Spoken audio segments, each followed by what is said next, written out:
Hello everyone and welcome back to my YouTube channel.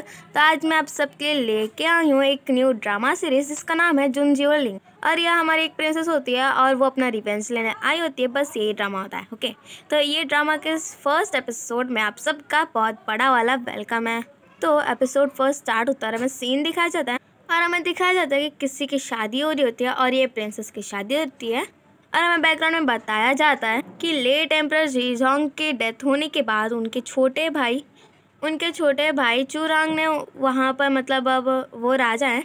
और उसके बाद जो सेकेंड डॉटर थी लेट एम्परर जीजोंग की, चू ज्यूलिंग, उसकी शादी हो रही है लू युनची से, जो ना आर्म मोरल डिपार्टमेंट मतलब वही जो सिटी के अंदर जो कैपिटल के अंदर जितना भी मतलब होता था मसला, उन सबको सॉल्व करने वाले अब उनके हेड के साथ अब ज्यूलिंग की शादी हो रही है। और हाँ, यही है लू युनची और ये ना अपनी शादी से बहुत ज़्यादा ही खुश होते हैं। और फिर हम देखते हैं कि जो प्रिंसेस ज्यूलिंग होती हैं वो ना एम्परर के सामने मतलब झुकती नहीं है। और जो लू युनची होता है वो तो भाई झुक जाता है, प्रे कर रहा होता है। पर जहाँ पर चूरांग होता है वो कहता है कि क्या हुआ, मतलब तुम क्या मुझे प्रे व्रे नहीं करोगी, जैसे गुड विशेस नहीं मांगोगी। तभी जो ज्यूलिंग होती है वो अपना हटाती है और उसके बाद कहते हैं कि चूरांग, तुमने मेरे डैड को आखिर मारा क्यों। अब जिसे सुन के तो भाई चूरांग और लू युनची दोनों के दोनों शॉक हो जाते कि भाई ये क्या बोल रही है। आप ही शॉक हो गए ना कि भाई एपिसोड 1 में ये इतना बड़ा वाला सीन कहाँ से क्रिएट हो गया। तो चूरांग कहता है कि तुम ऐसे क्यों बोल रही हो। तो जहाँ पर जो ज्यूलिंग होती है वो कहती है कि मैं सारा का सारा सच पता लगवा लिया है और मुझे पता चल गया है कि तुमने ही मेरे पापा को मारा, वो भी अपने हाथों से। तो फिर जो चूरांग होता है वो कहता है कि क्या तुमने कहीं से र्यूमर सुनी है क्या जो तुम ऐसे बड़बड़ा रही हो। तो फिर जो ज्यूलिंग होती है वो कहती है कि जब तुम मतलब गए, जिस दिन मेरे डैड की डेथ हुई थी उस दिन तुम नहीं गए थे क्या उनके स्टडी रूम में और जाके उन्हें मार दिया। और वहाँ पर जितने भी लोग होते हैं सारे के सारे मिनिस्टर्स को ना ज्यूलिंग बता रही होती कि ऐसे ऐसे हुआ था और चिल्ला चिल्ला के कोर्ट में कह रही होती कि मेरे पापा को इसी ने मारा है और बस ये ताज के लिए।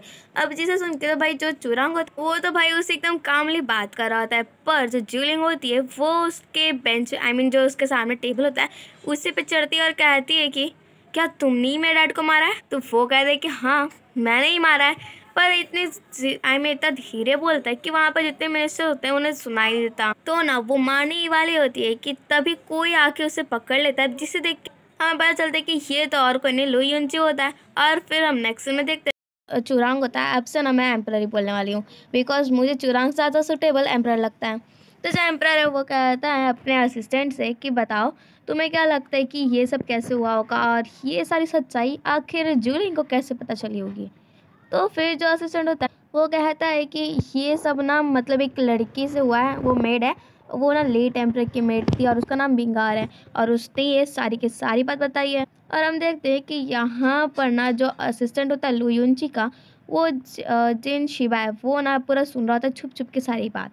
जहाँ पर अब हम देखते हैं कि जो असिस्टेंट है वो कहता है कि आपको क्या लगता है कि जो जूलिंग है उसके छोटे भाई बहन है वो लोग भी इसमें इन्वॉल्व हुए होंगे।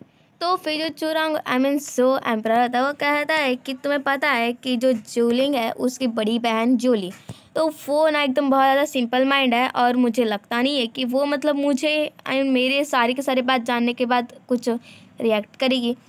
और जो छोटा भाई है चूरोंग वो तो भाई अभी बहुत ज़्यादा ही छोटा है, तो मुझे तो बिल्कुल भी नहीं लगता कि वो दोनों इसमें इन्वॉल्व हो। और रही बात जूली की, तो वो जूलिंग की, वो तो भाई एकदम बहुत ज़्यादा ही अच्छी वाली इंटेलिजेंट है, उससे एडमायर करने को तो भाई मैं भी करता हूँ। और फिर जो चूरांग होता है वो कहता है कि देखो पिछली बार जो गलती की थी किसी को भी छोड़ के, जैसे बिंगार को, और मतलब उससे तो ये पता ही था कि उसने मारा है अपने भाई को। और उसके बाद वो कहता है कि पिछली बार जैसे तुम लोग ने बिंगार को खो दिया था ना, वैसे अब की बार अगर तुम लोग ने ज्यूलिंग को ऐसे छोड़ दिया तो मेरे लिए फ्यूचर में प्रॉब्लम हो जाएंगी। तो मतलब वो इनडायरेक्टली तो कह ही देता है कि अब ना उसे किसी तरह मतलब बहाना मार के ज्यूलिंग को मरवाना है। और फिर हम देखते हैं कि एक आया होता है सोल्जर जो भी होता है, वो कहता है कि ज्यूलिंग आ जाओ तुम्हारे लिए खाना है ना। वो कहता है कि बाद में जैसी कुछ अनाप शनाप बोलता ही है कि कोई से पीछे से मार देता है। और फिर हम देखते हैं कि जो चूजिलिंग है उनके जो टीचर है वो आए होते हैं और उनका नाम होता है जूनिंग वैन, और वो आके ना उसी को मारे। और हम देखते हैं कि उनकी जो बेटी होती है जूनिंग वैन की, उसका नाम होता है जून जेनजेन। ओके, तो मैं इसे जेनजेन बुलाने वाली हूँ। और फिर ये आके देखते हैं कि बहुत बुरी तरीके से उन लोग ने चू जिलिंग को मारा है। बेचारी का जो पूरा चेहरा होता है वो पूरा खराब कर दिया होता है। और फिर हम देखते हैं कि जो लू यून है वो आ गया होता है अपने पूरे के पूरे असली ड्रेस में, ड्रेसअप हो गया होता है। और जहाँ पर जो उसका असिस्टेंट होता है शिबा, वो कहता है कि मैंने ये सारी बात सुनी है एम्परर से कि वो लोग अब चू जिलिंग को मारने वाले। और यहाँ हम देखते हैं कि ये दोनों जिलिंग को लेके भाग रहे होते हैं, पर इन लोगों को ज़्यादा टाइम नहीं लगता ये पता लगने में कि यहाँ पर लू युनची आ गया। और उसके बाद जो झंझन होती है वो कहती है कि अभी ना अगर लू युनची को पता चल गया कि यहाँ से जुलिंग भाग रही है तब तो छोड़ेगा नहीं इसे, और तब हम तीनों में से कोई भी यहाँ से बच के नहीं जा पाएगा। तो इसके लिए और फिर क्या था, वो ना अपना ड्रेस एक्सचेंज कर लेती है जुलिंग के साथ। और जिसे देख के तो भाई जो इंगवेन होता है वो तो एकदम शॉक हो जाते हैं कि ये क्या कर रही हो। और हम देखते हैं कि अब जो झंझन है वो अपना लाइफ सेक्रीफाइस करने जा रही है और कहती है कि मैं चाहती हूँ कि मैं नेक्स्ट लाइफ में भी आपके साथ ही रहूँ। और वो ड्रेस व्रेस एक्सचेंज करके वहाँ पर आग लगा देती है। और फिर हम देखते हैं कि जो झंझन है वो अपने मन ही मन में कह रही होती है वहाँ पर कि हम दोनों एक साथ में पढ़े हैं, वो भी मेरे पापा ने तुम्हें और मुझे, हम दोनों को अच्छी खासी मेडिकल स्किल्स दी हैं। और फिर वो तो ये भी कहती है कि तुम्हारे डैड ने हमारे फैमिली में बहुत ज़्यादा ही एहसान किया, तो इसके लिए मैं बस वो एहसान को चुका रही हूँ। और मेरे लिए प्लीज़ तुम अपनी लाइफ आराम से जीना। और यहाँ पर बेचारी ना खुद का सेक्रीफाइस कर देती है। और ये बात जल्दी पता लग जाती है लू युनची की, और जहाँ पर वो सोचते है कि ये तुमने क्या कर दिया, मैथ में बचाने का सोच ही रहा था, और बेचारा हक्का बक्का रह जाता है कि भाई इसने आखिर खुद को ही कैसे आग लगा ली। और ये बात पता चल जाता है अब एम्परर चुरांग को, जहाँ पर वो कहता है कि आखिर वहाँ आग कैसे लगी। पर जो लू युनची वो कहते हैं कि उन्होंने खुद ही खुद को आग लगा ली। अब लू युनची की तो अभी तक अच्छे से शादी वादी तो हुई थी नहीं, तो इसके लिए उसे तो एकदम रिस्पेक्ट दे की बात करना पड़ेगा। अब जिसे देख के तो भाई अब हमारे चुरांग होते हैं वो बहुत ज़्यादा ही शौक हो जाते हैं, क्योंकि सच बोले तो वो भी बहुत ज़्यादा अच्छा पसंद करते हैं जूलिंग को, क्योंकि बहुत ज़्यादा स्मार्ट जो थी। एंड देन हम नेक्स्ट में देखते हैं हमारी जूलिंग को, जो ना बेहोश होती है। और जैसे उसकी आँख खुलती है वो देखती है कि उसके पूरे चेहरे पे पट्टी वट्टी बंधी हुई है। और यहाँ वहाँ देखने के बाद वो अपना पट्टी खोलती है और वहीं पर ना वो अपना चेहरा भी देखती है, जहाँ पर उसका पूरा का पूरा जो चेहरा होता है वो झंझन जैसे हो गया होता है। तभी वहाँ पर आते हैं डॉक्टर इंगवेन, और जिन्हें देख के वो कहते कि मेरा चेहरा, तो वो कहते कि मेरे पास एक सीक्रेट दवाई थी जिसकी वजह से मैं तुम्हें अपनी बेटी का चेहरा दे दिया, और तुम्हारा चेहरा है और तुम्हारी वॉइस दोनों के दोनों अब बदल चुकी है। तो फिर उसे याद है कि भाई झंझन तो गायब है, तो पूछती है कि कहाँ पर झंझन। तो वो कहते कि अब झंझन अब इस दुनिया में रही नहीं। जिसे सुन के तो भाई एकदम शौक हो जाती है कि अचानक से ये क्या हो गया। और फिर वो अपने चेहरे को देखने लगती है और वो बहुत ज़्यादा सैड फील कर रही होती है। तभी वहाँ पर जो इंगवेन होता है वो कहते हैं कि देखो हम तीनों के तीनों एक फैमिली जैसे हैं, और अब जब तुम्हारे ऊपर इतनी बड़ी वाली मुसीबत आई तो मैं और झंझन भले तुम्हारी मदद कैसे ना करें। और फिर वो यहाँ पर हम देखते कि एक फ्लैशबैक का सीन, जहाँ पर ये तीनों के तीनों बहुत अच्छे से रह रहे होते हैं। और फिर वो जा रही होती है डायरेक्टली झंझन को देखने के लिए, पर जो पर जो इंगवेन होता है वो रोक लेते हैं और कहते हैं कि नहीं, तुम्हारे लिए उसने अपनी लाइफ सेक्रीफाइस की। आखिर तुम झंझन की इतनी अच्छी खासी, उसने जब तुम्हारे लिए अपनी लाइफ सेक्रीफाइस कर दी, तुम क्या उसको सेक्रीफाइस को ऐसे ही जाने दोगी। तो फिर हम नेक्स्ट में देखते हैं कि ये दोनों शांति से बैठे होते हैं और बहुत ज़्यादा सैड होते हैं ऑफ कोर्स। और फिर जहाँ पर हम देखते हैं कि जो इंगवेन होते हैं वो कहते हैं कि अब आपको कोई भी नहीं मारेगा, और जहाँ पर जूलिंग कहती है कि अब जो चुरांग है वो ना मेरे भाई बहन को तो भाई कुछ भी नहीं करेगा, क्योंकि उसे पता है कि वो दोनों का इसमें बिल्कुल भी हाथ नहीं। और फिर वो कहती है कि जो एम्परर की मेट थी बिंग, वो आई होती है उसके पास और सारी की सारी बात बताती है और कहती है कि आपके डैड ऐसे ही नहीं है, उनकी डेथ हो गई, उन्हें खुद चुरांग ने मारा। तो ये बहुत सारे सोल्जर्स की आवाज़ आती है, तो वो कहती है कि अब मुझे जाना होगा, और वहाँ से भाग गई होती है। और फिर जो जुनवेन होते हैं वो कहते हैं कि तुम्हें अपनी लाइफ को आराम से जीना चाहिए, अब तुम्हें जो गॉड है वो तुम्हारे लिए जस्टिस खुद देंगे। अब जहाँ पर वो कहती है कि आपने मेरी वजह से अपनी बेटी को खोया है, तो अब से मैं आपकी जून झंझन हूँ। और फिर वो सोई होती है, तभी उससे बहुत बुरा सपना आता है जिससे देख के वो उठती है, और जहाँ पर वो हर जगह अपने मास्टर को खोज होती है, यानी कि वही जुनवेन को, पर वो कहीं पर ही मिलते नहीं है। और उसे ना एक जगह वो मिलते हैं जहाँ पर वो अपने आखिरी सांस ले रहे होते हैं। और फिर वो बोलते हैं कि मैंने ये फ्लावर को देखा जो बहुत टाइम में ही उगता है, और इसे देख के बहुत ज़्यादा खुश हो गया, और मैंने अपने पैरों का ध्यान नहीं दिया कि मैं कहाँ जा रहा हूँ, और मैं यहाँ गिर गया। और फिर जूलिंग जो होती है, अब से ना मैं इसे जूलिंग नहीं बुलाने वाली, मैं इसे झंझन बुलाऊंगी। या फिर जूलिंग बुलाऊंगी तब समझ ही जाना, क्योंकि ना मुझे बहुत ज़्यादा कन्फ्यूज़न हो गई तो मैं क्या कर सकती हूँ। ओके, तो ये जूलिंग होती है वो जाती है और कहती है कि देखो मैं ना आपके साथ ऐसा कुछ भी नहीं होने दूँगी। फिर जो जुनवेन होते हैं, आई मीन जिंगवेन, वो कहते हैं कि देखो ये हमारी फैमिली का जेट पेंडेंट है, तुम इसे ले लो, इससे तुम बहुत ज़्यादा अच्छी खासा सेफ रहोगी।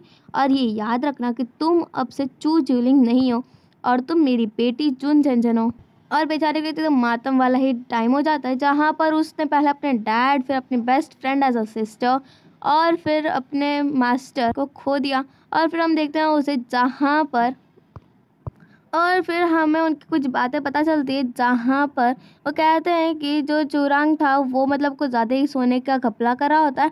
और फिर यही बात मुझे मतलब कहा होता है, आई मीन आपके डैड ने, तो वही मैं इन्वेस्टिगेशन कर रहा होता हूँ। पर इसी टाइम पे अब आपके डैड की डेथ हो गई, तो इसके लिए ना आप प्लीज़ अभी एकदम जल्दबाजी में वहाँ चले जाना कैपिटल, नहीं तो आपके लिए जो जाल बिछाया गया उसमें आप फंस भी सकती हो। और पहले आप ना जाना जेजू, जहाँ पर जाके आप पहले पूरी की पूरी सच्चाई पता लगवाना और उसके बाद ही आपको ये अपना नेक्स्ट स्टेप लेना।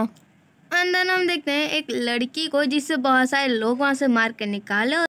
अब यहाँ पर जो लोग होते हैं वो सब ना कहते हैं कि तुम यहाँ पर 1 महीने से यहाँ रह रही हो और तुमने मुझे थोड़ा सा भी पैसा नहीं दिया एज अ मतलब मुझे किराए के लिए। जहाँ पर वो कहती है कि अगर वो लोग चोर जो होते हैं वो लोग अगर मेरा पैसा चुराए नहीं होते तो मैं तुम्हें पक्का दे देती। अब कह सकते हैं कि ये किस्मत है। पर तभी वहाँ पर आ जाती है जूलिंग और वो ये सारी की सारी बात सुन रही होती है। तभी वो जो लड़की होती है वो कहती है कि जो मेरी लेडी है वो आएंगी, मुझे यहाँ से लेके जाएंगी। और ना वो कहते हैं कि जुन झंझन पक्का आएगी। जहाँ पर जुन झंझन आती है, आई मीन वही जूलिंग आती है और फिर उसे कहती है कि कितना पैसा हुआ और दे के वहाँ से जो मामला रफा दफा कर दिया है। फिर हम देखते हैं इन दोनों को बैठे हुए, जहाँ पर अब ये जो लिवर होती है वो बहुत ज़्यादा अच्छी खासी बात कर रहे होती है और इसी समय पता चल ही जाता है कि ये बहुत ज़्यादा बड़बड़ करने वाली है। पर बेचारी तभी सैड ही होती है झंझन, और जहाँ पर वो उसे खाने पीने को भी देती है। और उसके बाद जो जूलिंग होती है वो कहती है कि अच्छा अभी ना मैं जा रही हूँ अपने मतलब फैंग फैमिली के पास, और अगर तुम चाहो तुम भी मेरे साथ आ सकती हो। वो कहती है कि जहाँ आप जाओगे वहीं पर मैं भी जाऊंगी। और फिर हमें सीन दिखाया जाता है फैंग फैमिली की 2 बेटियों पे, जहाँ पर जो दूसरी बेटी होती है उसका नाम होता है फैंग यूशियो और सबसे छोटी बेटी जिसका नाम होता है फैंग जिनशियो। जहाँ पर ये एकदम अच्छी खासी कैलकुलेटर जैसा काम कर रही होती है।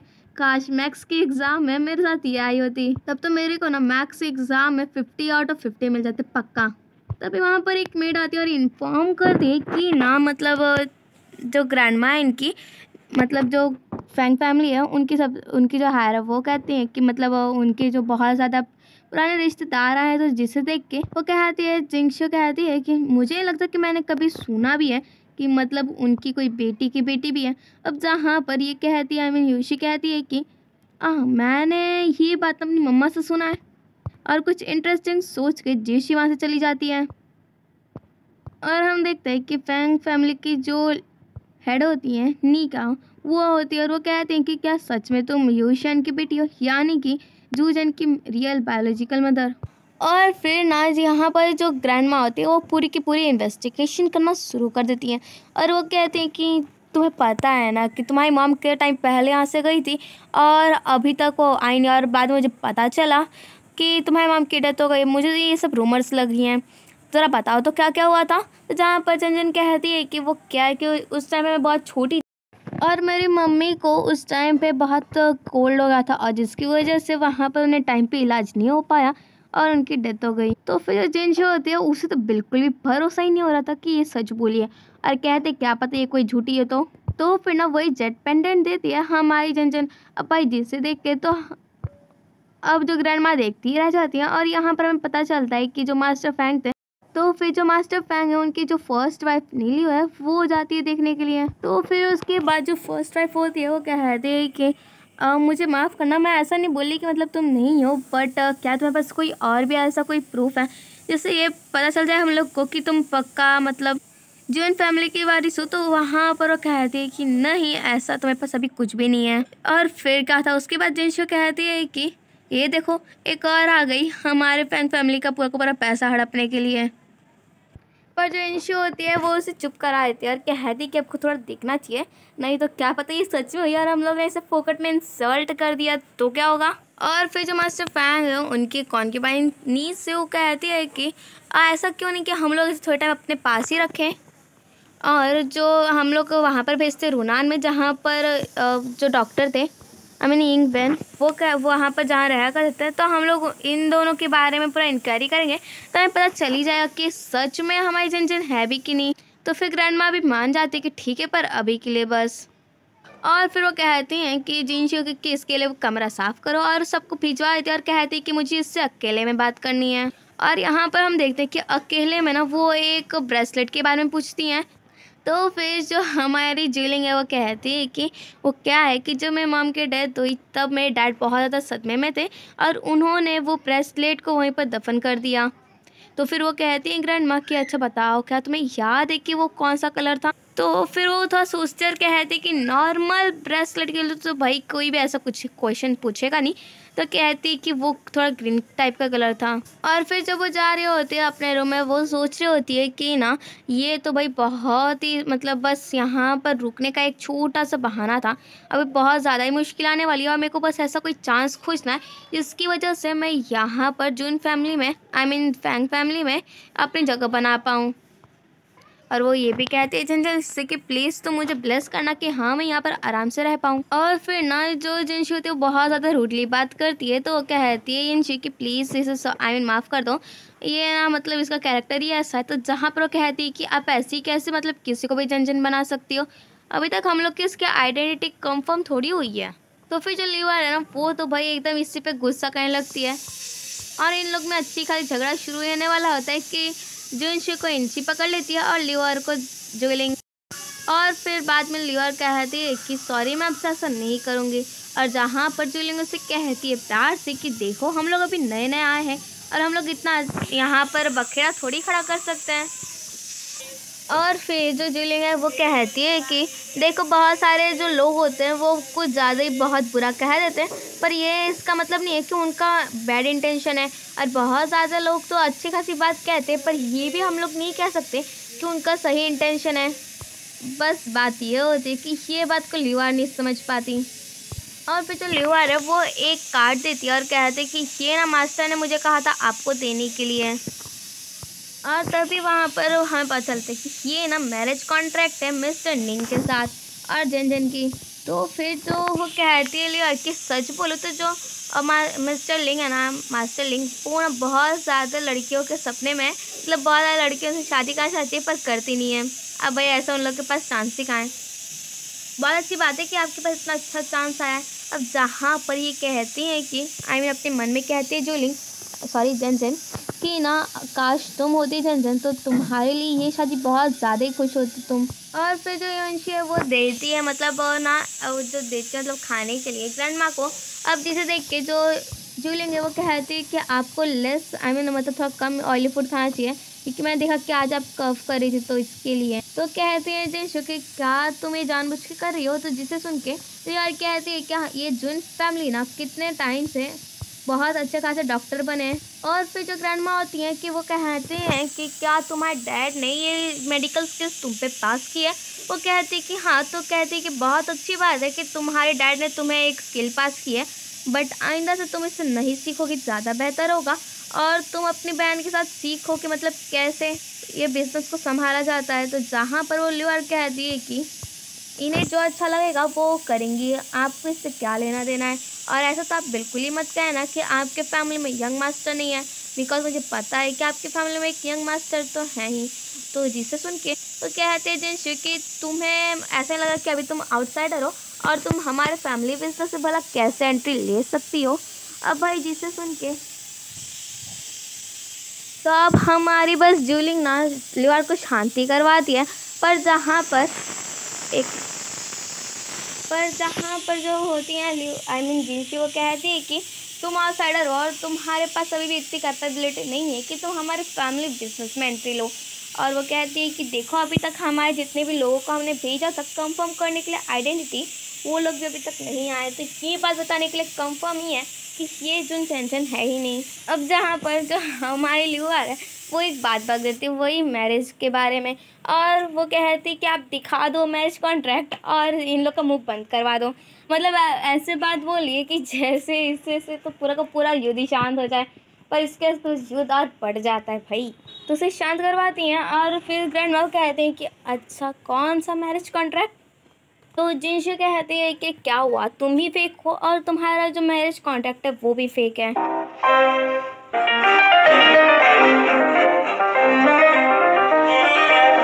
और फिर जो ग्रैंड माँ है वो कहती हैं कि तुम्हें पता है कि तुम जब एंगेज हो निंग फैमिली से तो भला तुमने ये बात पहले क्यों नहीं बताई? क्या तुम ये चाहती थी कि तुम्हारे फैमिली मेम्बर्स के बीच में मिसअंडरस्टैंडिंग पैदा हो? तो कहती है कि मैं ये जो हुआ था ये बहुत टाइम पहले का था, तो मुझे लगा नहीं था कि ये मतलब अभी वैलिड होगा, तो इसके लिए मैंने इसे अभी तक प्रूफ के लिए काउंट नहीं किया। तो फिर जो ग्रैंड माँ होती हैं वो कहते हैं कि तुमने सच में निंग फैमिली को कुछ ज़्यादा ही अंडर एस्टिमेट कर दिया। भले यहाँ पर जो लोग ये शादी का जो कॉन्ट्रैक्ट है इससे साइन करवाए थे वो रहे चाहे ना रहे, पर ना उन लोग के लिए ये सब बहुत ज़्यादा इम्पोर्टेंट है और वो लोग पक्का अब तुम्हारी शादी तो करवा के रहेंगे। तो फिर जन कहते हैं कि मुझे लगता नहीं कि आपको इसके बारे में कुछ ज़्यादा हड़बड़ी करनी चाहिए, पर वो कहते हैं कि कोई बात नहीं, ये सब अब तय हो गया है। और फिर हम नेक्स्ट में देखते हैं जहाँ पर एकदम चिल्लाते हुए आती हैं जिनशु और वो कहती है कि जन तुम अपना यहाँ पर सामान बांधो और यहाँ चुपचाप से निकल लो। तो पूछती क्या हुआ, मतलब आप ऐसे चिल्ला क्यों रही हो? तो कहती है कि क्या तुम कल नहीं गई थी ग्रैंड माँ के कमरे में और जाके निंग फैमिली के साथ तुम्हारी शादी तय हुई, उसके बारे में तुम जाके झगड़ा करने लगी, और जिसकी वजह से अब हमारी जो दादी जी हैं वो बहुत ज़्यादा पेन में है, और तुम्हारे बस वो शादी के कॉन्ट्रैक्ट की वजह से हमारी दादी ने कितना ज़्यादा ही मतलब निंग फैमिली से कितना ज़्यादा सुना है बात। अब तुम ना चुपचाप से बस अपना सामान निकालो और यहाँ से चुपचाप से निकल लो। और फिर हम देखते हैं कि ये दोनों गए होते हैं और जहाँ पर ज्वेलिंग गई होती है देखने के लिए एक बार ग्रैंड माँ को, पर वहाँ पर जो डॉक्टर होता है वो कहता है कि इन्हें ना कुछ दूसरी प्रॉब्लम है। अब वो प्रॉब्लम को सुनते ही हमारी ज्वेलिंग कहती है कि ये प्रॉब्लम तो भाई बस मेंटली ठीक हो सकती है। एंड देन हम देखते हैं नेक्स्ट में ही मिस निंग को जहाँ पर वो चाय पी रही होती हैं और वो कहते हैं कि सच बोलो तो मुझे ये मैरिज कॉन्ट्रैक्ट के बारे में ना कुछ भी नहीं पता, क्योंकि जो हमारे फादर इन लोग थे उन्होंने हमें इस बारे में कुछ भी नहीं बताया। जहाँ हमारी जो ज्वेलिंग है जन वो ना अच्छा खासा उन लोग के साथ फाइट करने लगती है, वैसे नहीं मतलब हाँ भाई आओ तुम्हारा मुंह फोड़ो और तुम्हारा लात तोड़ूँ। वो कहती है मुंह में से ही कि देखो मुझे पता है कि भले उन्होंने ये शादी की बात को निकाला है कि नहीं ये तो मुझे नहीं पता, पर उन्होंने ये बात ज़रूर निकाला होगा कि जैसे किसी की लाइफ बचाने के लिए कुछ ना कुछ तो देना ही पड़ता है। अब इस बात पे ना जो मिस निंग होती है वो तो बहुत ज़्यादा ही गुस्से में आ जाती है और कहती है कि हाँ मुझे पता है कि तुम जो कह रहे हो वो सब पता है मुझे, और ये सारी बात सच है। और उसके बाद हमें पता चलता है कि जो यहाँ पर जो थे जो मिस निंग के जो फादर इन लॉ थे वो ना उनकी लाइफ बहुत ज़्यादा खतरे में थी, तो इन्हीं के जो जन है उन्हीं के मतलब जनरेशन्स ने इनकी हेल्प की थी, और वो नहीं चाहते थे कि मतलब वो किसी का फेवर ले, जिसकी वजह से उन्होंने ऑन द स्पॉट ये शादी का कॉन्ट्रैक्ट बनाया। और ये जो लड़की है ना ये सारी की सारी बात सुन रही होती है छुप छुप के, और फिर ये जो लड़की है ना ये सारी की सारी बात सुन रही होती है छुप छुप के, और ये क्या कहती है कि अपनी मम्मी को कि मेरे मेरे जो ग्रैंड पा हैं वो ऐसे बिल्कुल भी नहीं थे। एक काम करो मम्मी आप इसके ऊपर पैसा मांगो, फेंको और इसे भगा दो यहाँ से। पर जो मिस निंग है वो तो कहते हैं कि तुम यहाँ से पहले चुपचाप से निकल जाओ। अब वो कहते हैं कि आप मुझे ऐसे कैसे कह सकती हैं, पर उससे बेचारी को जाना ही पड़ता है। उसके बाद जो मिस निंग है वो अच्छा खासा सुनाती हैं और कहती हैं कि तुम जैसे लोअर क्लास लड़कियों के लिए यहाँ पर हमारे साथ आने के लिए मतलब कितना ज़्यादा मेहनत करना पड़ा होगा, और साथ ही साथ ये मैरिज कॉन्ट्रैक्ट के लिए भाई बहुत ज़्यादा मेहनत करनी पड़ी होगी तुम्हें। और तुम्हें क्या लगता है कि तुम एक लोअर क्लास गर्ल आके हमारे साथ बैठोगी और हमारे साथ खाओ पियोगी तो हम लोग तुम्हें कुछ भी नहीं बोलेंगे? तो तुम बहुत गलत सोचती हो। और उसके बाद हमारी जो ज्वेलिंग है वो ना इनकी थोड़ी पास की बात याद दिलाते और कहती कि आपको क्या लगता है कि हम लोग को मुझे नहीं पता कि आप कैसे यहाँ पर फर्स्ट हाई रैंकर ऑफिशियल बनी हो करके। तो जिसे सुन के तो भाई अब मिस निंग की जो बोलती है वो बंद हो जाती है, और फिर वहाँ पर हमारी जन कहती है कि आपको पैनिक होने की कोई भी ज़रूरत नहीं है, बस कुछ बात ऐसे होती हैं जिन्हें हम पैसे दे के भी सॉल्व कर सकते हैं, ये आपके ऊपर है। उसके बाद हमारी जो ज्वेलिंग है वो क्या करती है कि ठीक है 2000 काफ़ी होंगे है ना, और फिर जब वो कहते कि ठीक है चलो ये अच्छी खासी डील है, और फिर जब वो जा रही होती पैसा आने तभी वो कहती कि रुक जाओ यार, अभी के लिए तो सिर्फ 2000 थे, पर कोई बात नहीं, अब ना ये 5000 हो गए हैं। और इसी के साथ हमारा एपिसोड 1 ऑफ दुनजुलिंग यहीं पर खत्म। Thank you, bye bye. और हाँ, ये ज़रूर बताना कमेंट में कि ये वाला एपिसोड आपको कैसा लगा।